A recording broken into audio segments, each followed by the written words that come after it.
In world news about the Middle East, Kurdish militia forces are now having a civil war with the Turkish military and the country. Now, as it stands, a lot of stuff has happened in the Middle East within the past decade, and things continue to happen. From the war on Osama bin Laden and Syrian civil war, then ISIS, it seems another problem has come up for a hot topic today. While ISIS was still a major concern for a lot of us, it was mostly the Kurdish people who were taking the brunt of the fighting. We had supplied them with weapons, munitions, and forces to help alleviate the crisis in the Middle East at the time. But as ISIS today has merely diminished, the Kurdish people had confessed that they want their own state. Most of the Kurdish militia who were fighting ISIS, and in some cases are still there. There are some who wish to go back to their homes due to them being volunteer forces from around the world, UK, United States, France, all want to go back to their home after the fight of ISIS that has been boiled down.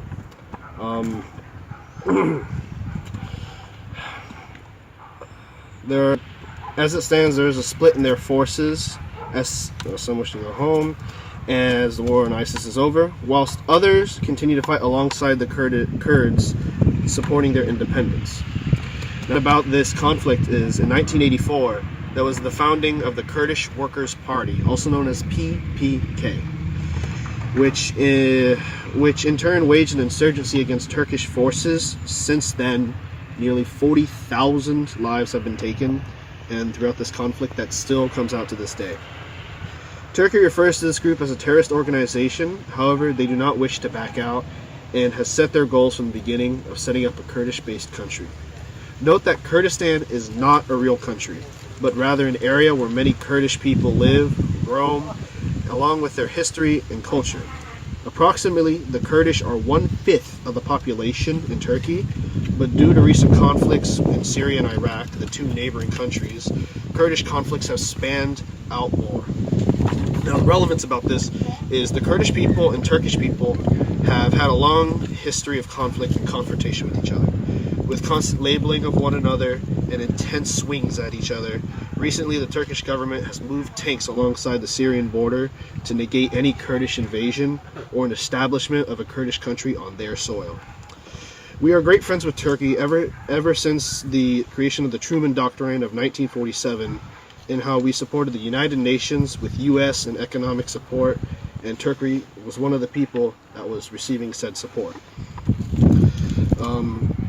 However, the Kurdish people, well known for their military fighting force, the Peshmerga, that have been on the front lines withholding ISIS advance, have been supplied by the United States funding, and in some cases officers for training and overall support by the United States. The impact of this is the idea of the United States having to either abstain or choose a side in the conflicts of the Middle East is having the world's eyes peer at us. The idea of the United States choosing a side in the conflict will have constricting matters in terms of future involvement with the Middle East and overall involvement with whatever opposition they choose. If we were to involve ourselves in a contingent with the Middle East more than we already have, our military budget may not balloon, but it may spike because of our continuing support on the subject at hand.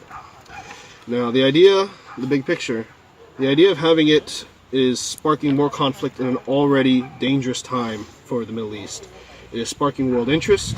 The whole world is watching what the United States does in the Middle East and what opposition they may face.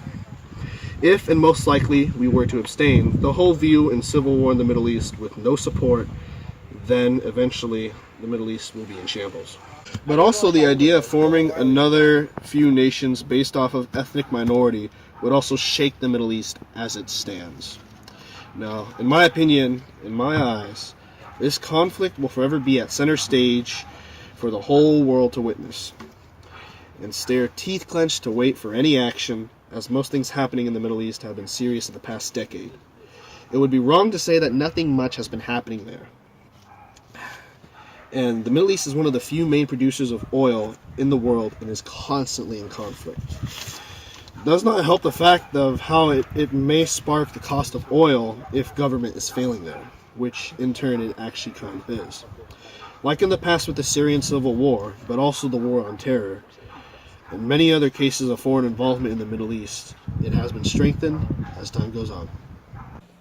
Last Friday, a huge stimulus package was proposed by the U.S. Senate, passed, and then signed into place by President Donald Trump. The budget was seen as a huge breakthrough for both Republican and Democratic cooperation, as this year they've been at each other's necks. However, there was a brief shutdown from Senator of Kentucky, Rand Paul, who is a Republican, who fiercely opposed the $300 billion budget cap that the bill was proposing. Rand Paul government shutdown showed that it was the first time that the government has been shut down twice in 1 month since 1995 with Bill Clinton as president, where they negotiated to cut government services, which ended up having furloughs and significant distribution.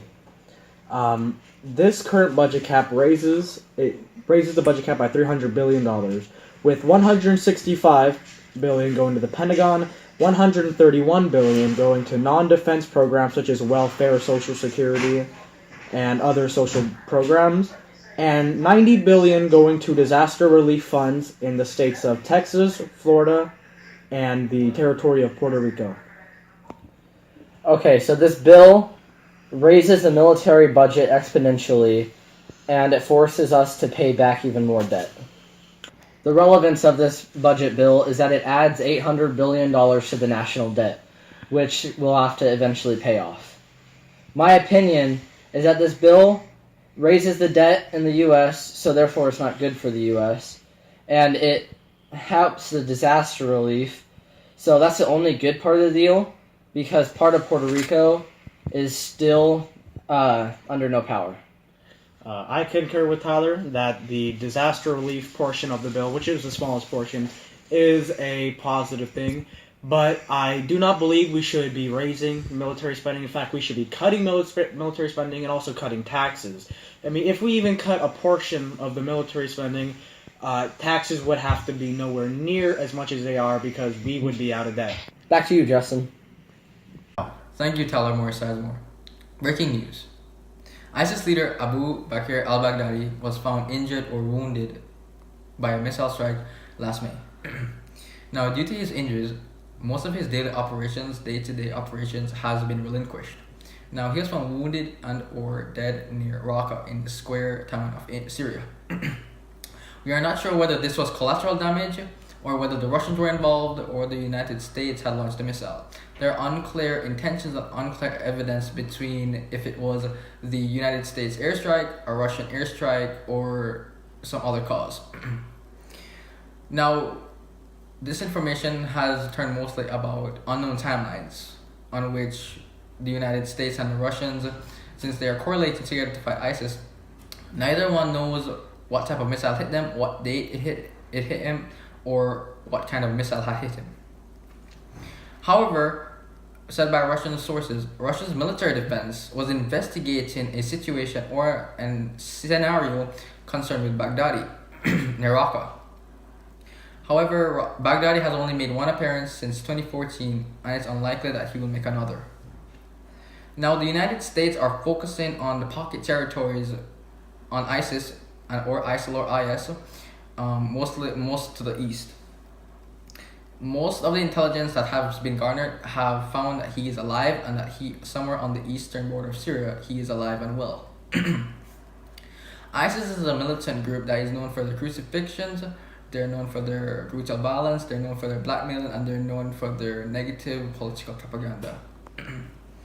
However, the group focuses more on religion, traditions, and beliefs.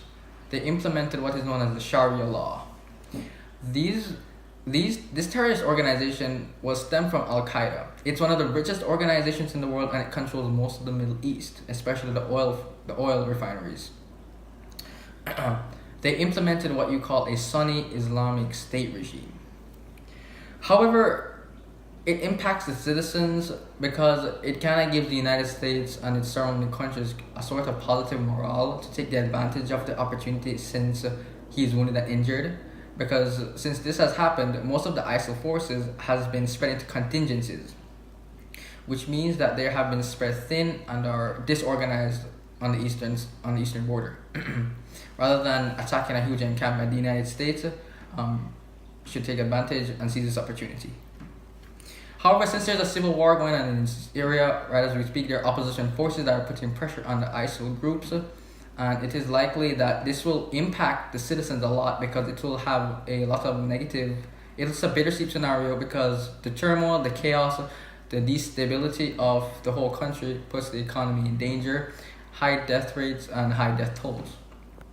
However, for the citizens, it can be seen as sort of like a positive side because since the opposition forces and Russia and the United States are putting pressure against ISIS, it is likely that eventually they will be eradicated. However, this will also improve. The impact that will have on the United States is that it will improve the foreign relations with the Middle East, especially because since the Middle East is a big oil refinery. It will provide the United States with an advantage and backing for commerce, especially for the economy. If the economy, because since the Middle East controls more than 60% of the oil, there would be foreign intervention if anything goes wrong. However, overall, it's all about cleaning up the mess. In my opinion, I think that in our present and current situation, the United States should, and Russia and every other ally that's fighting against ISIS should take every opportunity that's given and put it to their advantage. Now, it's kind of seen as a turning point in an era or a minimal turning point because as soon as one leader dies, another emerges, which means total chaos. Now, it's likely that the previous leader will be more. It's more likely that the previous organization will be more disorganized compared to the emergence of a new and reborn leader. They will be more organized and put together, and their extremism will more capitalize. But as said before, the economy will benefit if the United States gets this opportunity. However, citizens are being affected a lot, and they're in Syria. The threat of ISIS continues to grow, and there continues to be retaliation against these forces.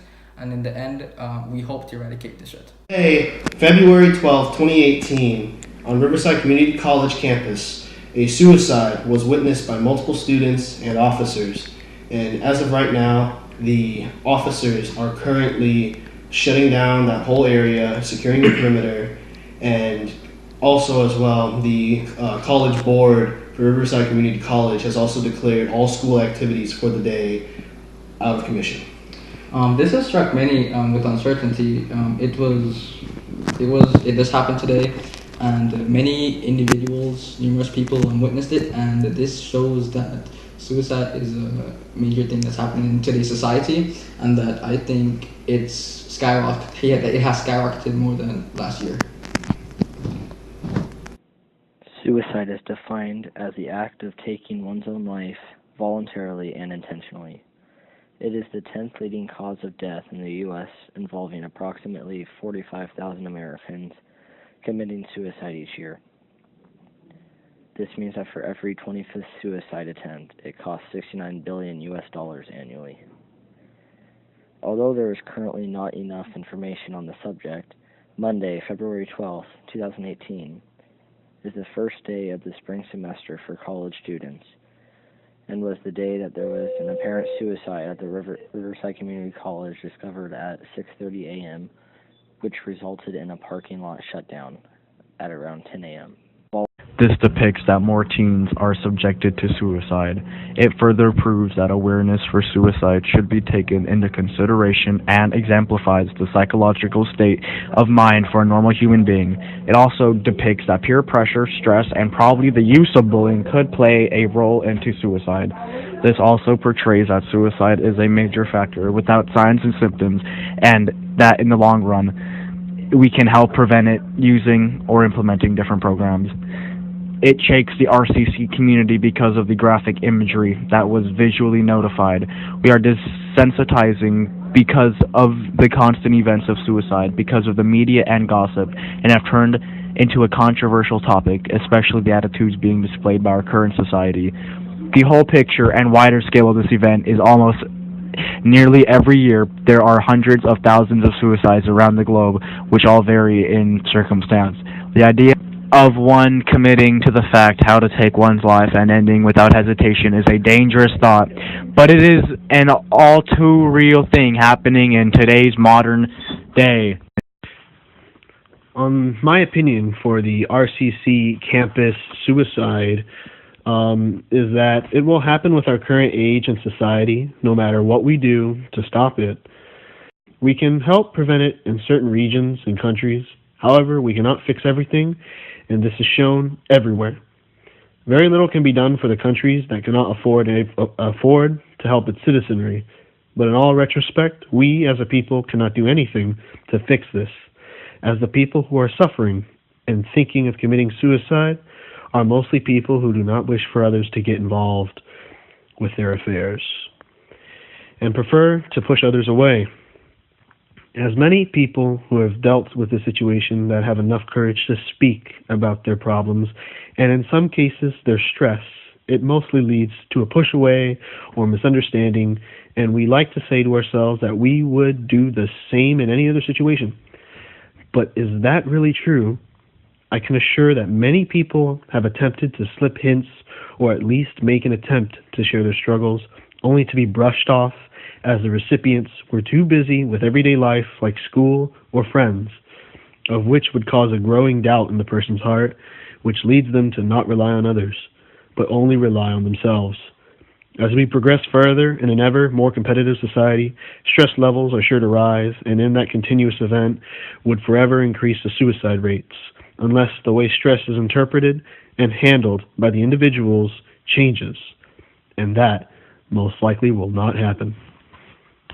Is about a Trump impersonator, Dennis Allen, and a Kim Jong-un impersonator known as Howard met at the opening ceremony of the Pyeongchang Winter Olympics on Friday, with hopes that it would promote peace and show that these two men have the ability to prevent World War III. Donald Trump wearing his trademark red baseball cap and Kim Jong-un with his trademark haircut met together and stunned many civilians at the games. These two men walking around the ceremony stunned a lot of people, and it took a lot of double looks to notice that they were impersonators.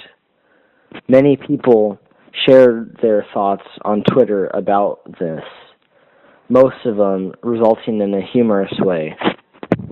This story is interesting since, for the first time in history, North Korea and South Korea joined forces for the Olympics, and Kim Jong-un's sister was the first family member of that family to cross into the southern Korean border.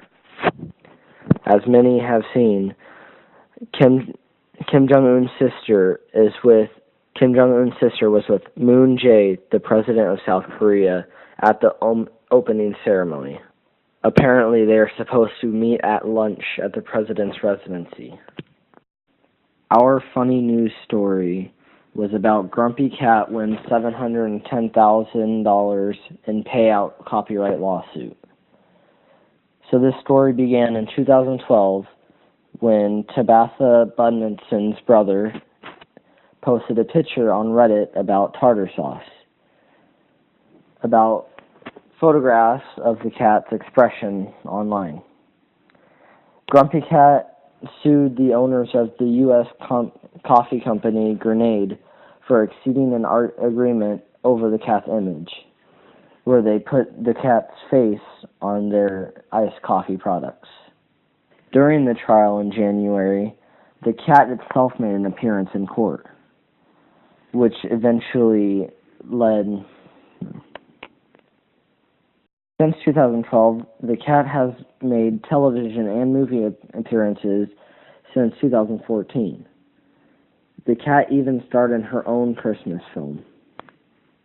The California federal jury sided with the cat and her owners, ordering the payment of $710,000 and damages for copyright and trademark infringement.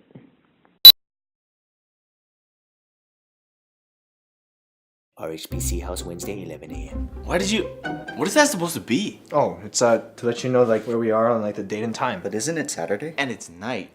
Oh. Plus, that's not even our house. Well, that's not important. What is important, and the reason why I called you guys over, I think I finally made a breakthrough in the new case. Oh, God, we're doing another one of these? I should have known better. What? Well, we're sitting on the couch, you're standing. What are you talking about? First thing you're gonna do is pull a lever or press some secret button and unveil your super secret lab. Then we're gonna have to listen to your conspiracy theories for hours. Dude, what are you talking about? I was just talking about a breakthrough on this case. Wait, is that my suitcase? Oh yeah, I forgot to tell you I had to borrow it for the pun. Did you drill a hole in my suitcase? Why would you do that? I just told you for the pun. Yeah, because the hole is like the breakthrough and your case is like, I you know. get it, Sean. Oh, and also I needed it to gain access to my secret lab so that we can start the next crazy conspiracy theory.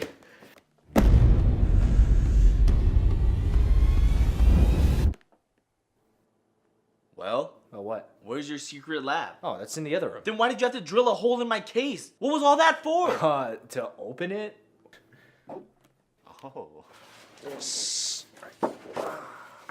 Oh, there it is. Now we can get into the secret lab. 1 minute later in the other room.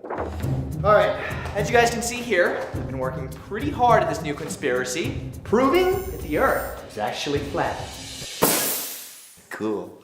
Where did that coat come from? What? It doesn't matter. Are you serious? Are you doing all this because of the Kyrie Irving thing? Wait, who? You know, Kyrie Irving, the famous basketball player that came out and said that he also believes the earth is flat. It's ridiculous. See, I thought it was ridiculous too, until I did a little bit of research and found that there's actually a lot of people that believe this. Yeah, and they're ridiculous And too. I am one of them now. You gotta be kidding. This is a real thing, okay? People actually believe that the Earth is flat. They're called flat earthers. And what they believe is that the government has actually tricked people into thinking that the Earth is round from the time you're a little kid. Okay, how do you explain actual satellite photos of Earth? Photoshop, editing. Okay, well, what about people who've actually traveled the entire globe? Just going in circles, not around the whole thing. I mean, I'm not gonna lie, this one is kind of hard to believe. Exactly. Why would the government want to lie about the shape of the Earth? See, that's exactly it. They're hiding the truth from us. A truth so mind-blowing that if people found out, the whole world would come to an end. And I am this close to figuring it out.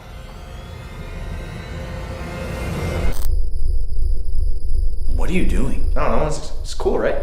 Got it from Spencer's. I love Spencer's. All right, let's go back to the very beginning, shall we? You see, in the beginning, everybody thought that the Earth was flat. But who were the first people to actually suggest that the Earth was round? Ancient Greek philosophers. And these philosophers have discovered a ton of things that we live by, but why don't we ever question them? They're ancient. For example, ancient Greek philosophers are the same people who have discovered constellations. You know, the idea of connecting stars to make pictures like the Big Dipper or zodiac signs. I'm a Leo. I'm uninterested. But if you weren't taught about this as a kid and you were just to look at these pictures, it looks nothing like what they claim it to be. I mean, this looks like a child's connect the dot homework from art class, which, by the way, he or she should probably get an F for. This looks nothing like a fish. Sorry, I'll work on that.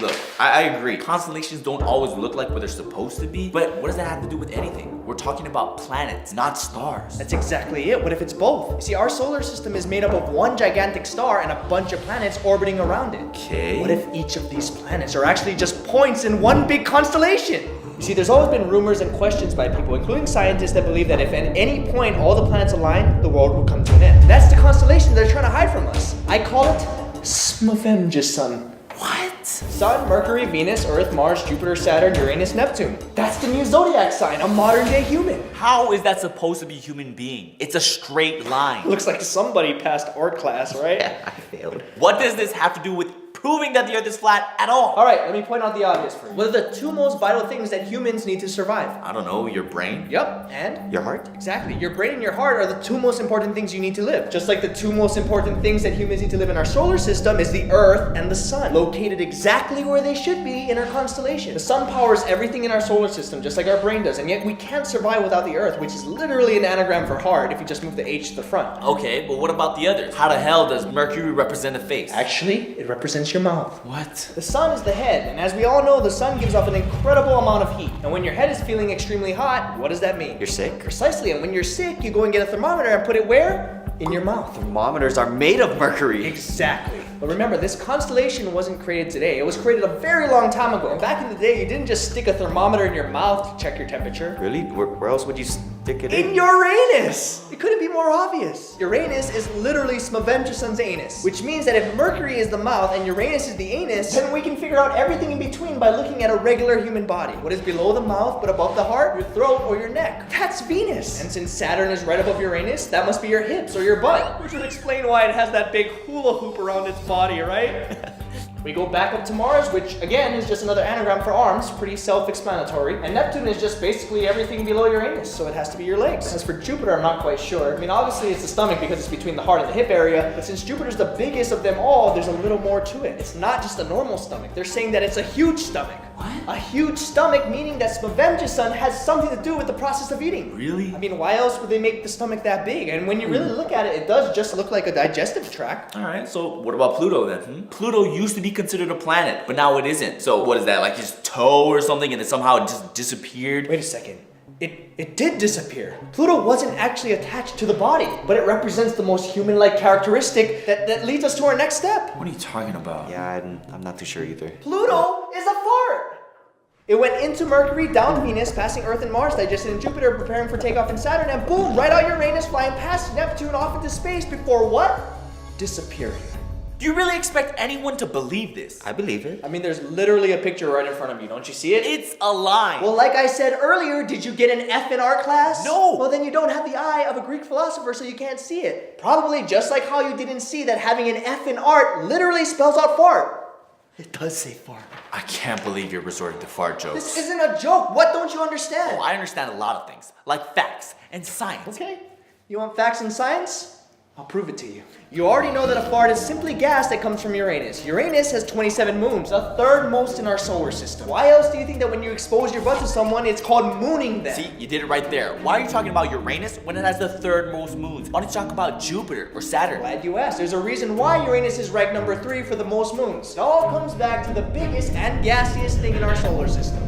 The sun. You see, the sun is literally a gigantic ball of burning gas made up of mostly hydrogen, helium, and a bunch of other random elements such as carbon, nitrogen, and oxygen. When you add up the atomic number of each of these elements, you end up with 24. 3 short of the number of moons that Uranus has. And what was Uranus ranked on the list of planets with the most moons? That's right.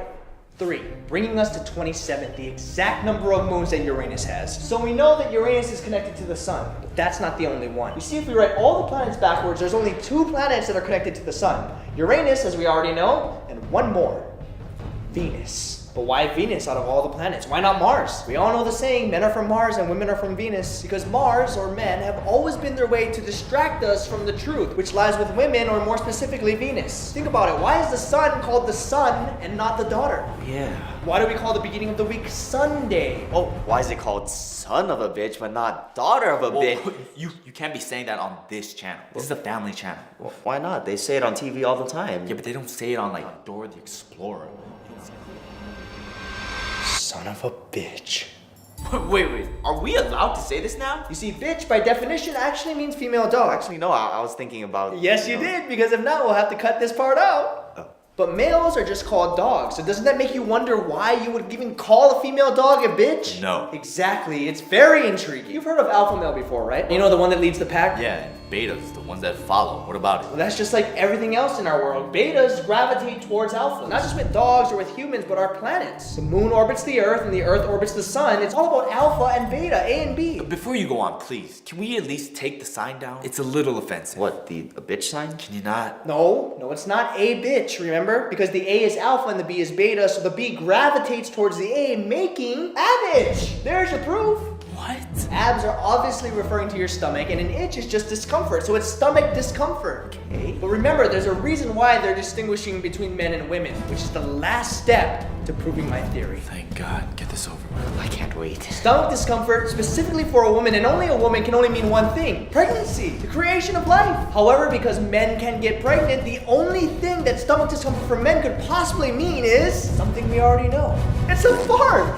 Farts are the babies of men. Because women don't fart, right? Not that I know of. Again, for the millionth time, how does a fart prove that the earth is flat? Look, it's simple. Giving birth is the creation of life to a human being. But a fart is much, much bigger than that. Flat earthers were right all along. The earth is flat, but that's not the only thing. The sun, all the other planets, everything in our entire solar system, the entire universe, it's all flat. Because it's all flatulence. Can you stop doing that? What? I'm not letting it end like this. You're not getting away with this one. Getting away with it? I just proved it. The earth is flat. It's flatulence. Flatulence means farting. Don't worry, I had to look it up too on Google. I get it, Sean. Then what are you confused about? It all adds up. The Big Bang? What is the fart made of? Gas, just like the sun. Yeah, but see, that's the sun. And we're talking about the earth, and the earth isn't made of gas. It's a solid, which negates all of your logic, and props to you for doing all of this, but that does not prove that the earth is flat. That is true. I guess that means the earth isn't a fart. Thank you. Because it's a solid fart. A solid fart? What does that mean? The earth is shit.